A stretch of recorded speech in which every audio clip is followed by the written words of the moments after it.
As faithful Christians, we are called to build a culture of life, which means going against modern trends, especially in our approach to learning. As G.K. Chesterton said, "A dead thing goes with the stream. Only a living thing can go against it."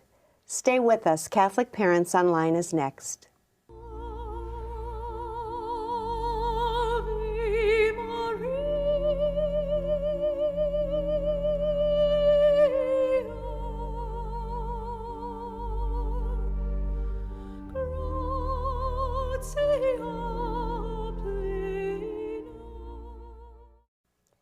Welcome to Catholic Parents Online. I'm your host, Colleen Perfect. One of the most respected Chesterton scholars in the world, Dale Ahlquist, is president of the American Chesterton Society and publisher of Gilbert Magazine. He is known to many as the creator and host of the popular EWTN series, G.K. Chesterton, the Apostle of Common Sense, now in its 7th season. Dale is the author and editor of numerous books on G.K. Chesterton, including 3 introductory books on this great English writer, The Apostle of Common Sense 101, and The Complete Thinker, The Marvelous Mind of G.K. Chesterton. An internationally sought-after speaker, Dale delights his audiences around the world with his variety of talks on G.K. Chesterton. He is also the co-founder of Chesterton Academy, a new high school in Minneapolis, Minnesota, and the executive producer of Man Alive, the first feature-length film based on a novel by G.K. Chesterton. Dale and his wife Laura live in the Twin Cities and have 6 children. Welcome back, Dale. Colleen, great to be with you again. Well, thank you for coming. And tonight we get to talk about the wonderful new Chesterton Academy. And you are a co-founder? Yes, I am. Well, will you tell us more about this wonderful school? Well, I'll tell you, it's been a great privilege. It's one of the most exciting things I've ever been involved with. I've had wonderful things that I've been part of, but this is truly one of the most exciting things.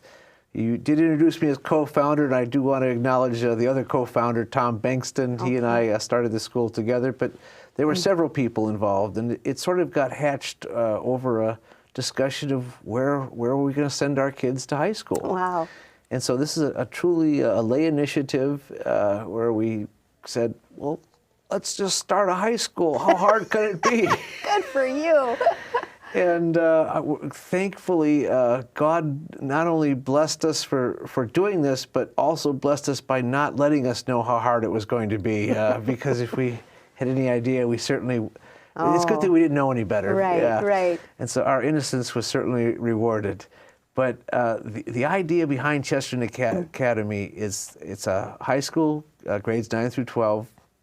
We started with just one year, ninth grade, mm-hmm. and built each class, and so, until we finally had all 4 years attending the school. But it is a classical, integrated, Catholic-based education. And one of our little slogans is that we are setting a new standard by following an old standard. Mm. We're really not trying to do anything new. We're trying to do something old that worked once and has simply been abandoned. Okay, sure. And by laying a nice classical foundation, we are teaching kids how to be thinkers. Mm.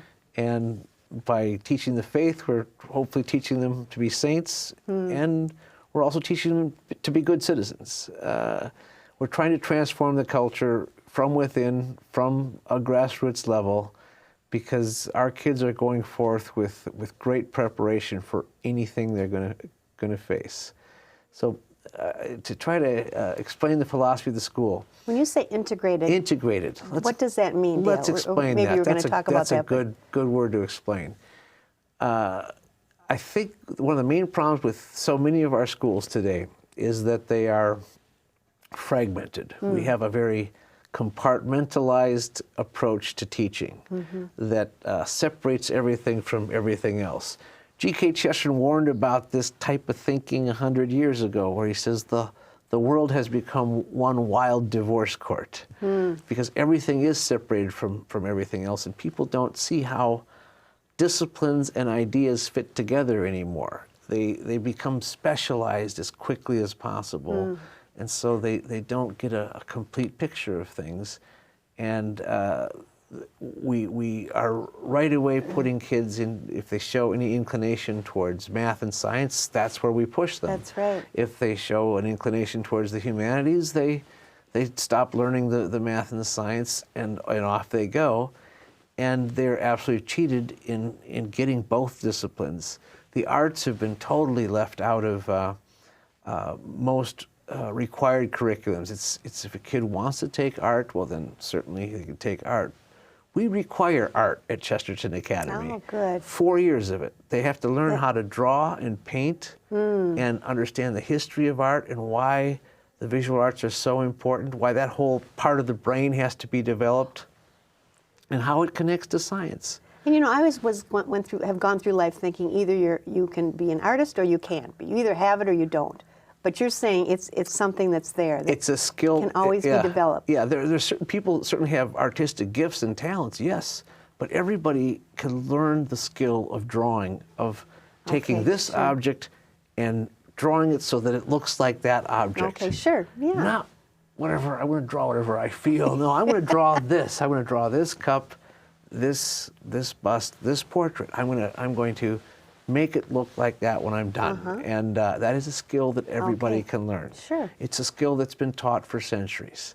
We've stopped teaching it. Now we've started teaching it again at Chesterton Academy. But the other thing is that the arts are connected to the sciences, and everyone forgets that both of those things are emphasizing observation and beauty and proportion. And when we look at the created world, we have to study it closely. Just like when you're drawing something, you study it closely. And so you're learning the skills of observation, and you're putting ideas together. And so history and literature, those things are tied together because they're both telling a story. And it's the same story. It's the story of the incarnation. Every truth comes back to the incarnation. It affects every other truth.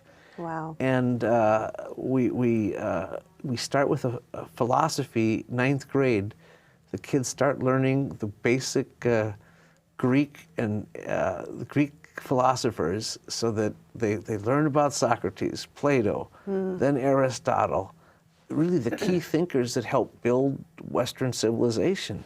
And if you don't study them, you're just kind of floating around. And they learn how to reason. The gift of this great gift of reason is being developed right from the start. So they have 4 years of philosophy too. Oh, wonderful! And they don't get that in other schools. You don't get it anywhere. No. That's the thing. And kids love philosophy. I bet. They love it. They love asking the big questions. They love the logic and the reasoning that goes along with it. And philosophy is connected to math. Yes. Math is very logical too. But to take something that's traditionally a humanities subject and tie it to the math and sciences, that's what we're doing. So reason and logic go together. Philosophy and math go together. Wow, Yeah. that's fantastic. Yeah, and the same thing goes with the other arts that we teach. Everyone's required to sing in the choir. Cool. Everyone's required to be in 3 plays while they're there. That's great. And so they learn how to present themselves, how to speak, how to argue, how to convey the truth, and so they take what they've learned, and now they have to share it with the world. So they learn how to write, and we're developing just really beautiful, good, great thinkers. I bet. Manners. I bet they have manners. Sometimes. Well, I'm always upset about the fact that young people don't have manners. No, I went to an all-girls Catholic school, and I was taught manners.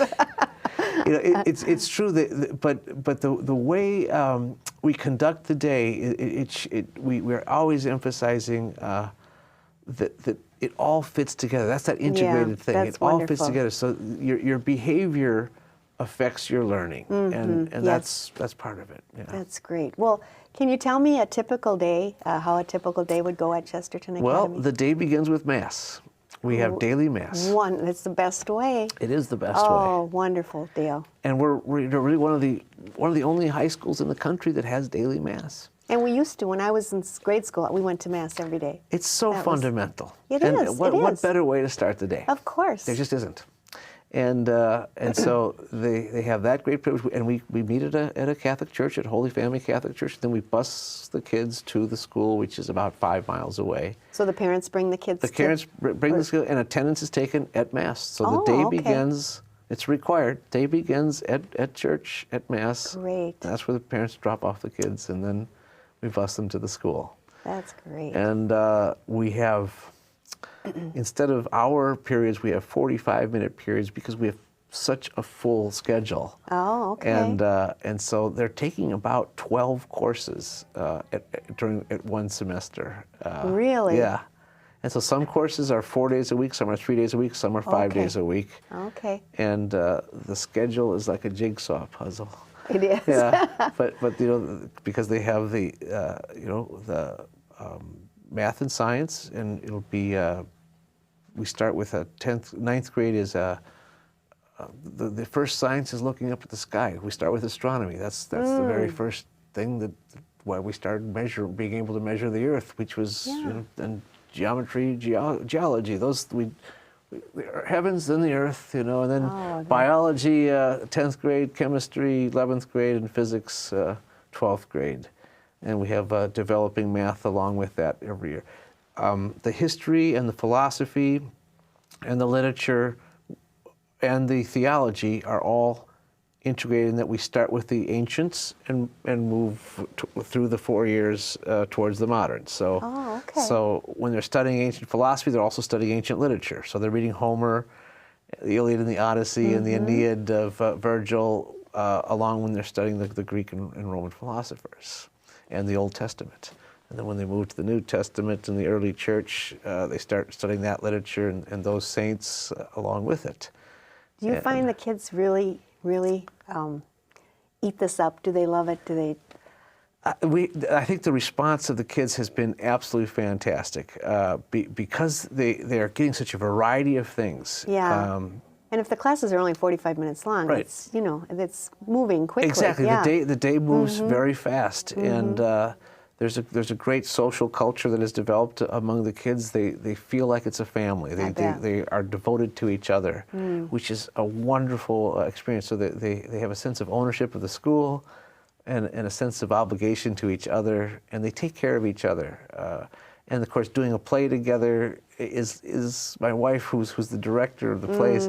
She compares it to a sporting event that you're on a team when you're producing a play, and everybody has to work together to do their part to make this a successful venture. And it really is. It's one of those sports where everybody wins. Yeah, that's right.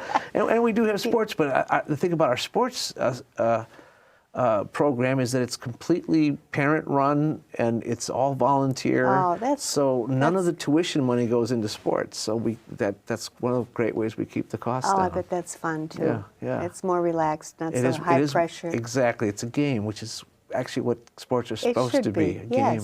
Yeah. Yes. Oh, it sounds wonderful.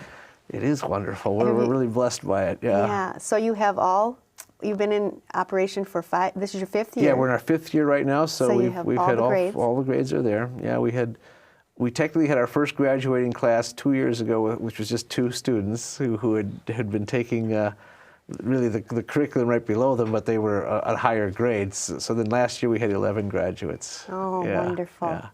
And then more, how many are? We'll have 17, I think, this year. Great, great. Wow, those are great size classes where they're really learning well. Yeah, we started with 10 students. We had 20 the second year, 40 the third year, 67 the 4th year, and now we have 85 students this year.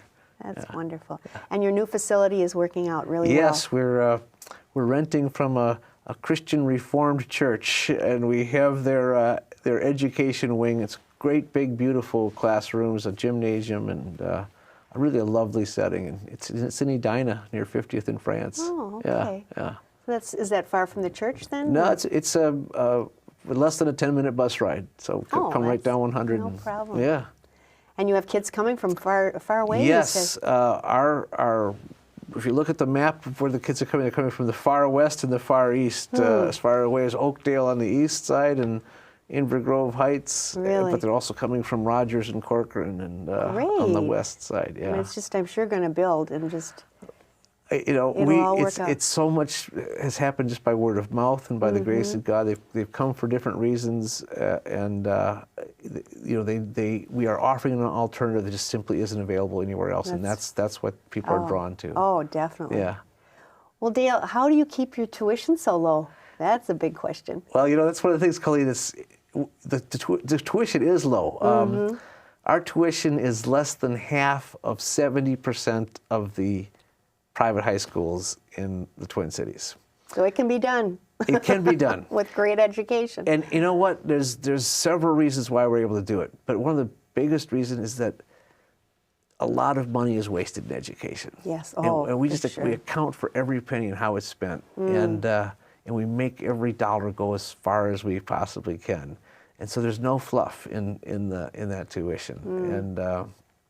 And we do supplement it with some fundraising and some you know, donations, but we try to just keep a low budget, and that way, one of the ways we're trying to reform education is by showing that it can be done at a lower cost. Now we have teachers, different levels of teachers. You know, we have some full-time teachers that we have to pay a living salary to, but a lot of part-time teachers who don't require a full-time salary, and yet they can come in and bring their gifts and we have other teachers who truly are working at a sacrificial rate because they want to.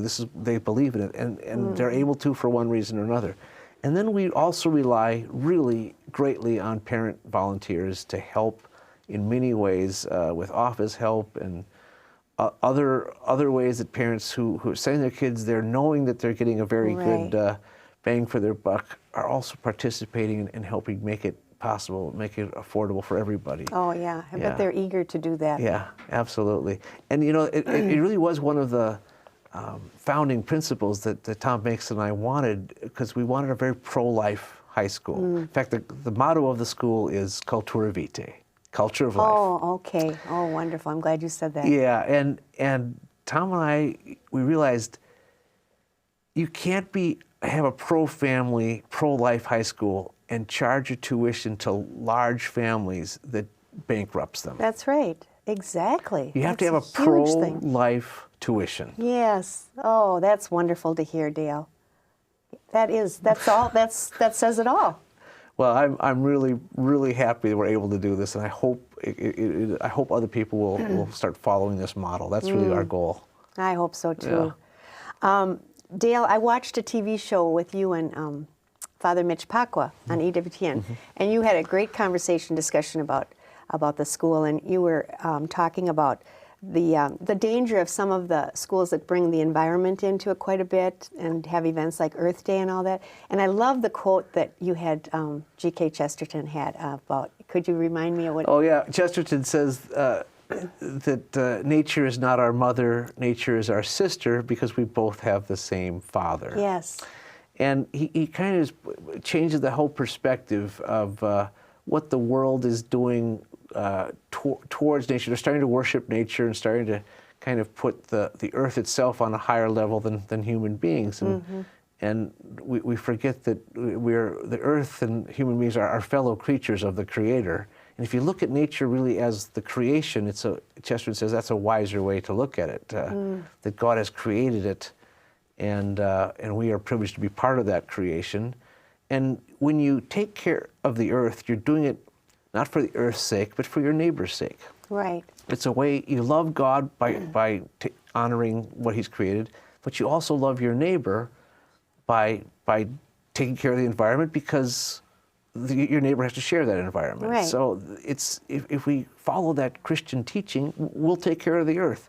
But if your focus becomes only on taking care of the earth, you lose that perspective. If you leave the Creator out of it, if you leave the human being out of it. And so much of the problem with the environmental movement is that they look at at people as if they're enemies of the environment. Exactly, exactly. And that's why they shouldn't have babies, because babies are enemies of the environment. And that's where they lose their perspective. But I just found that very refreshing that he came up with that quote. Yeah, it's a great line, and it really sums up the whole problem. Yeah, he just does it, and it's just a simple little line. Indeed, indeed. There was another discussion on Friedrich Nietzsche, the man who says God is dead, right? And how G.K. Chesterton came back at him with whatever. But when you said, Chesterton has not been studied. I mean, and through the years, but people like Nietzsche, he's been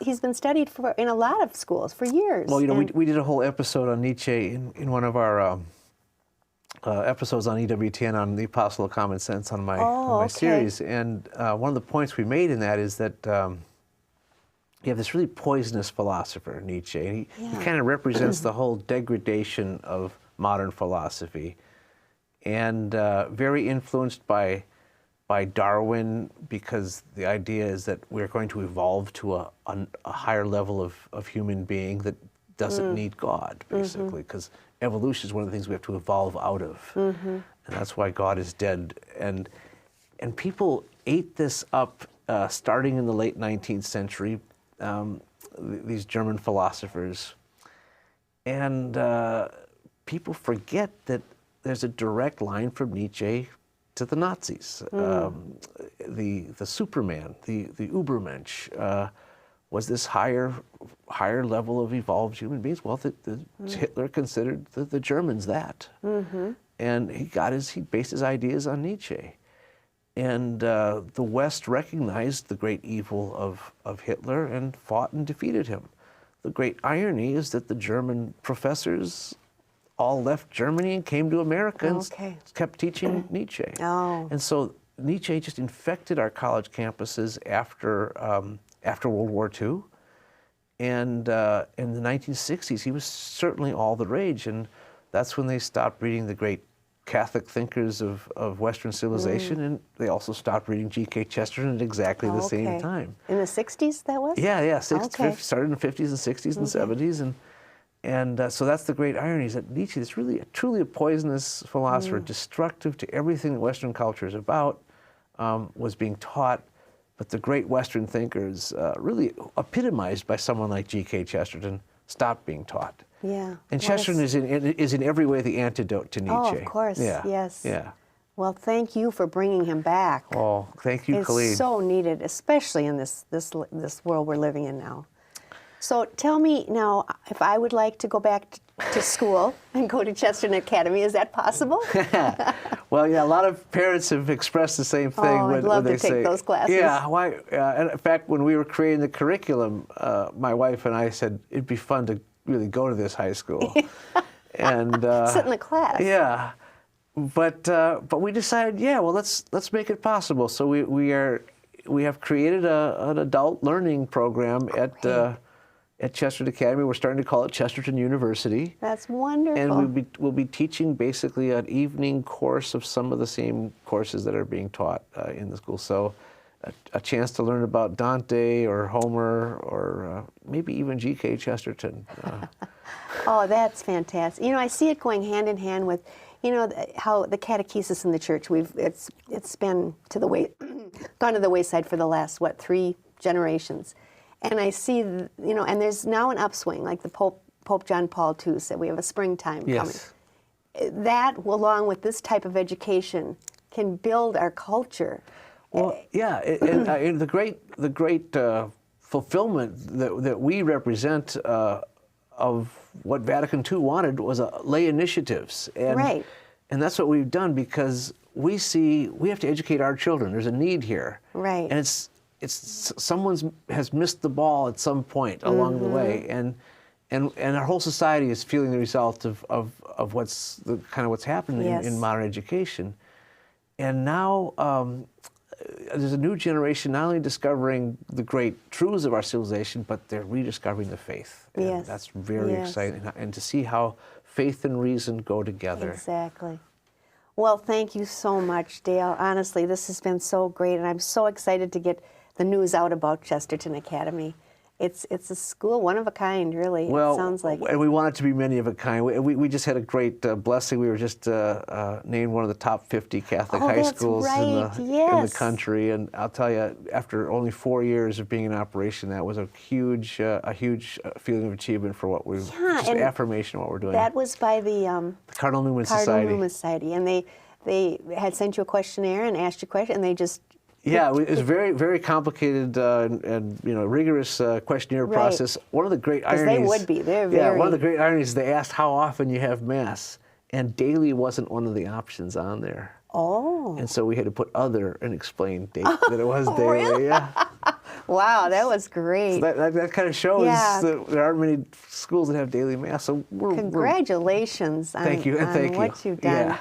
Thank you so much, and I'm going to put as much as I can out on the internet, and we'll have the show on so people can watch it more, and I want to come to the university. I hope you'll come then, Colleen. Thanks again. God bless you. Chesterton Academy's mission is to prepare students to triumph over the materialism and despair that pervade our culture, and to accept our Lord's offer to have life and have it abundantly. Learn more about this remarkable school at www.chestertonacademy.org. Stay tuned for helpful resources at the end of this program. If you missed part of our show, you can view it anytime on our website at catholicparents.org. Thanks for watching, and God bless you and yours.